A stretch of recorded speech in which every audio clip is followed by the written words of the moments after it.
Guys welcome back to my challenge. তো finally সেই দিনটা চলে এসছে, মানে সেই শুভ দিনটা যেটা আমরা দুদিন ধরে ওয়েট করছিলাম, মানে সীমাদির অ্যানিভার্সারি, মানে 25 ইয়ার্স অ্যানিভার্সারি সেলিব্রেশনের।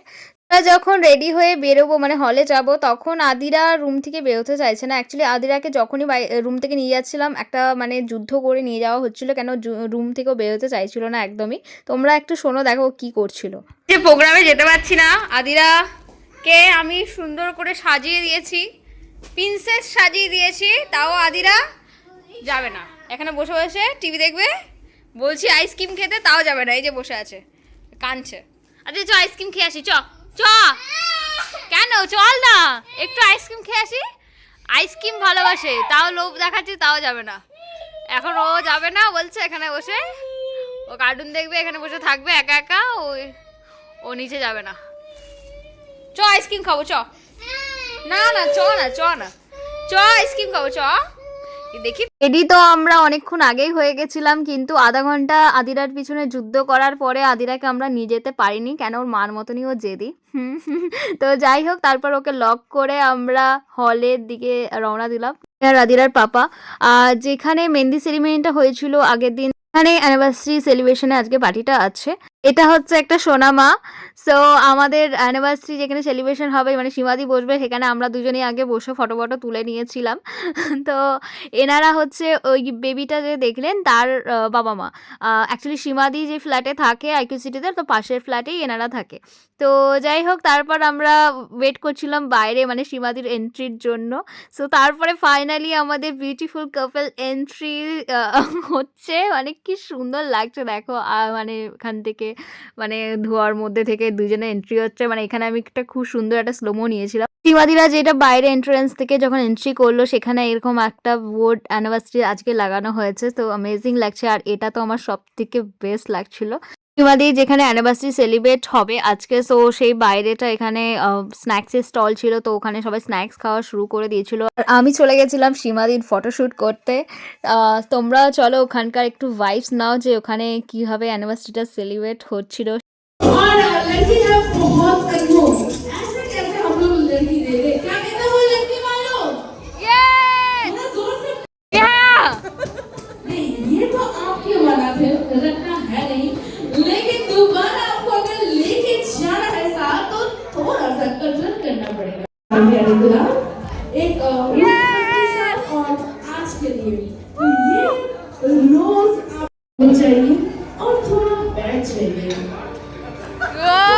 ये कसरत करना है, मैं तुमको थोड़ा सा तालियां तो बजा दो, क्योंकि इनको मिटवाना है अभी।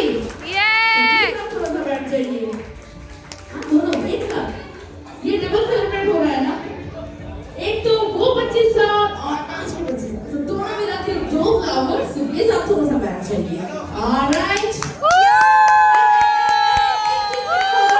will you marry me? ये कहना होगा, will you marry me? मैं प्यार से। Will you marry me? Yes.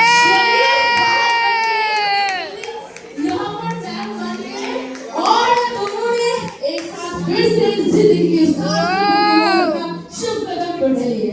तो एक बार हम लोग फिर से जोरदार तालियों की गूंजों के साथ सेलिब्रेट करेंगे, to celebrate 25th marriage anniversary। और তো সীমাদি একটু তখন একটু ইমোশনাল হয়ে গেছিল, বাট আমি সীমাদিকে চিল্লিয়ে চিল্লিয়ে বলছিলাম যে সীমাদি ডোন্ট ক্রাই, মেকআপ নষ্ট হয়ে যাবে।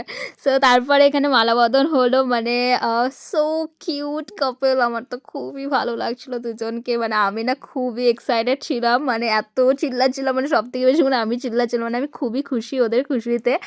সো আমরা সবাই পিছনেই ছিলাম, মানে স্টেজে ছিল দাদা আর সীমাদি, আর আমরা পিছনেই ছিলাম, পিছনে বসে বসে চিল্লাচ্ছিলাম, আর মানে আমরা ভিডিও করছিলাম, ফটো তুলছিলাম। সো তারপরে মানে দুজনকে রোমান্টিক ফটো শ্যুট করা হলো। তারপরে রিং সেরিমনি হলো, মানে রিং সেরিমনি উফ অ্যামেজিং, সো কিউট। আমি কি বলবো, আমি জাস্ট মানে ওয়ার্ডে আমি এটা এক্সপ্লেন করতে পারছি না যে আমি কতটা খুশি ছিলাম। মালা বাঁধন কমপ্লিট হয়ে যাওয়ার পরে, রিং সেরিমনি হয়ে যাওয়ার পরে এবার হবে আমাদের কেক কাটার সেরিমনি। সো যাই হোক অ্যানিভার্সারি কেক আমাদের চলে এসছে। দুজন বিউটিফুল কাপলের মতো বিউটিফুল কেক। তো এখন কেক কাটছে দিদি আর দাদা, আর অ্যামেজিং লাগছে দুজনকে। কোনো কথা হবে না, ফাটাফাটি। তারপর স্টার্ট হলো ফটো সেরিমনি। তো সবাই এক এক করে ফটো তুলে নিল, আমরাও তুলে নিলাম। সো তারপর আদিরার পাপাকে আমি দেখালাম যে দেখো আমি হাতে আদিরার নাম লিখেছি, তোমার নাম লিখিনি, আর লিখবো না, বুঝতে পেরেছো? পাপাকে ফোনটা দিলাম যে তুমি একটু আশেপাশে ভিডিওটা করো, আর যাদের আমি চিনি তাদের সঙ্গে একটু আমি কথা বলে নিচ্ছিলাম, মানে না কথা বললে জিনিসটা খারাপ লাগে যে দেখার পরে, তো সবার সঙ্গে একটু কথা বলে নিচ্ছিলাম। পাপা এমনি একটু ইন্ট্রোভার্ট, তাই আমি সেভাবে কথা বলতে পারে না, তাই ভিডিও করতে বলছি, ভিডিও করে গেছে। তো তারপরে আমি চলে গেছিলাম একটু বাইরে, অনেকক্ষণ ভিতরে কাটানো হলো। তো বাইরে বেরোনোর পরে এরকম একটা জিনিস দেখলাম আমি, যে উড়ে উড়ে যাচ্ছি, মানে পাখা টাইপের। সো আমার এটা খুবই ভালো লাগছিল, নিজেকে পরি মনে করছিলাম। তো এখানে দাঁড়িয়ে আমি অনেকক্ষণ একটু রিলস বানিয়ে নিলাম, ফটো তুলে নিলাম, একটু ডান্সও করে নিলাম। আমি লাইফে এক তো সিরিয়াস নই, লাইফ একটাই, সেইভাবে এনজয় করে আমি কাটাই। তাই জন্য ছোটো ছোটো মুমেন্টগুলোকে আমি একটু আলাদাভাবে জিনিসটাকে প্রেজেন্ট করার চেষ্টা করি। সো তারপর আমরা ভিতরে চলে গেলাম যেখানে আমাদের ডান্স গান হচ্ছিল। এই দুইজন কিউট ফ্রেন্ডের সঙ্গে আমার ওখানেই পরিচয়, মানে সীমাদির অ্যানিভার্সারিতে যাওয়ার পরেই। তো এনারা খুবই ভালো, আমার এদের সঙ্গে বন্ধুত্ব করে আমার খুবই ভালো লেগেছিল। আর আমরা তখন ওখানে খুবই ডান্স করি, মানে আধা ঘন্টার বেশি হবে, 1 আওয়ার্সের মতন আমরা একসঙ্গে ডান্স করি, মজা করি, আড্ডা করি, অ্যামেজিং মজা হয়েছিল। সো তারপর আমি চলে গেছিলাম একটু বাইরে আইসক্রিম খেতে। তো সীমাদির অ্যানিভার্সারি মেন দিনে মেনুগুলো এগুলো ছিল। আমি কিছুই খাইনি, তবে কিছু, কেন কি 5টার সময় আমি লাঞ্চ করি, কেন পুল পার্টিতে অনেকটা লেট হয়ে গেছিলো উঠতে। তো যাই হোক আমি শুধু একটু আইসক্রিম খেলাম, কেন কি আইসক্রিম খেতে আমি খুব ভালোবাসি। তো ওটাকে আমি না করতে পারিনি, তো আমি একটুখানি আইসক্রিমই নিলাম ওখান থেকে। তো আইসক্রিমটাই এনজয় করলাম, ওটাই আমার মানে বেস্ট লাগলো, আর কিচ্ছু খাইনি আমি ওই দিন। তো যাই হোক আমরা দুজনে দাঁড়িয়ে আইসক্রিম খাচ্ছিলাম ডান্স করার পরে। আর এটা হচ্ছে কেকটা। তো আমি একটু কেকটা ট্রাই করছিলাম যে স্পঞ্জটা কেমন ছিল। সো তারপরে চলে গেলাম হচ্ছে আমি রুমে, অনেকক্ষণ নাচ করে হাঁপিয়ে গেছিলাম, একটু রেস্ট করতে। তো তারপর আদিরার জন্য আইসক্রিম নিয়ে গেছিলাম, কেন আদিরা আইসক্রিম খেতে খুব ভালোবাসে। তো আর ওর বাবা একটুখানি ওর জন্য নুডলস নিয়ে এসেছিলো, যতটা খায় খাক, কেন কি ও তো আর রুম থেকে বেরোচ্ছিল না আমার প্রিন্সেস, তাই জন্য ওর জন্য এনে এনে খাওয়ানো হচ্ছিলো। তো যাই হোক তারপরে আবার ফোনটা নিয়ে ও আবার ফোন করছে, ওর পাপাকে দেখেছে একবার ফোন করতে। তো তারপরে ও ফোন করতে শুরু করে দিয়েছে। দেখবে সব কিছু কপি করা, ওটাই ওর লাইফের মেন কাজ হয়ে দাঁড়িয়ে গেছে। নিচ থেকে যে উপরে এসে শুলাম, আমার না আর পা চলছিল না যে আমি আবার নিচে যাই। তো আমি টুকুকে বললাম, মানে আদিরার পাপাকে, যে তুমি সীমাদিকে বাই বাই করে দাও, আর বলো যে পূজা আর উঠতে পারছে না, শুয়ে পড়েছে। তো আমি আদিরাকে নিয়ে শুয়ে পড়েছি, আর দেখো আমি আদিরাকে কিস করলাম, মুখে লাগলো, ওটা নিয়ে আবার ঢং করছে, দেখো মুছে দিচ্ছে আবার। তো যাই হোক আমরা ড্রেস চেঞ্জ করে আদিরা আমি শুয়ে পড়লাম। সো আদিরাও তোমাদের একটু বাই করছে না ঢং করছে, দেখো একটুখানি কি দুষ্টু। Bye bye bye bye. বলো গুড নাইট, আবার বলো good night. Bye bye. Good night everyone, Bye bye. Bye bye. বলো good night everyone. Bye bye bye bye.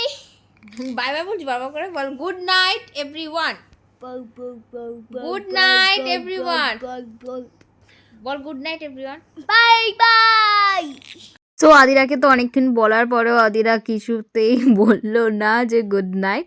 So ওই করতে করতে হাই তুলতে ঘুমিয়ে গেল বেচারা। সো যাই হোক ফ্রেন্ডস, আজকের জন্য টাটা, আবার কালকে মর্নিংয়ে তোমাদের সঙ্গে দেখা হবে। Tata everyone, good night, tata.